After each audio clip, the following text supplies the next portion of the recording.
नमस्कार दोस्तों, आइए देखते हैं डिप्टी कलेक्टर कहानी का अगला पृष्ठ।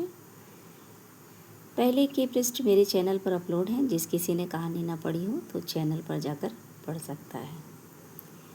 देखते हैं डिप्टी कलेक्टर कहानी का अगला पृष्ठ। दरवाजे के पास पहुंचकर उन्होंने पंजे के बल खड़े हो होंठ दबाकर कमरे के अंदर झांका।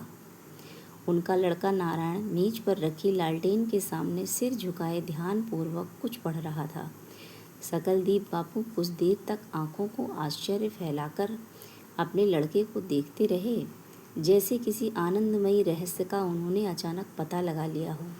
फिर वे चुपचाप धीरे से पीछे हट गए और वहीं खड़े होकर जरा मुस्कुराए और फिर दबे पांव धीरे धीरे वापस लौटे और अपने कमरे के सामने ओसारे के किनारे खड़े होकर आसमान को उत्सुकता पूर्वक निहारने लगे। उनकी आदत 6-6:30 बजे से पहले उठने की नहीं थी, लेकिन आज उठ गए थे तो मन अप्रसन्न नहीं हुआ। आसमान में तारे अब भी चटक दिखाई दे रहे थे और बाहर के पेड़ों को हिलाती हुई और खपड़े को स्पर्श करके आंगन में न मालूम किस दिशा से आती जाती हवा उनको आनंदित एवं उत्साहित कर रही थी। वे पुनः मुस्कुरा पड़े और उन्होंने धीरे से फुसफुसाया, चलो अच्छा ही है। और अचानक उनमें न मालूम कहाँ का उत्साह आ गया। उन्होंने उसी समय ही दातून करना शुरू कर दिया। इन कार्यों से निपटने के बाद भी अंधेरा ही रहा तो बाल्टी में पानी भरा और उसे गुसल खाने में ले जाकर स्नान करने लगे।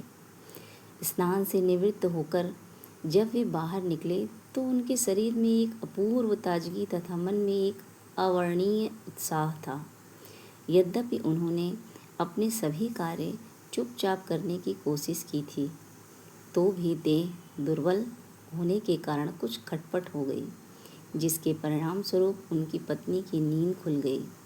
जमुना को तो पहले चोर वोर का संदेह हुआ, लेकिन उसने झटपट आकर जब देखा तो आश्चर्यचकित हो गई। सकलदीप बापू आंगन में खड़े खड़े आकाश को निहार रहे थे। जमुना ने चिंतातुर स्वर में कहा, इतनी जल्दी स्नान की क्या जरूरत थी? इतना सवेरे तो कभी नहीं उठा जाता था। कुछ हो हवा गया हो तो फ्रेंड्स, आज की कहानी में इतना ही। बाकी फिर मिलेंगे। धन्यवाद।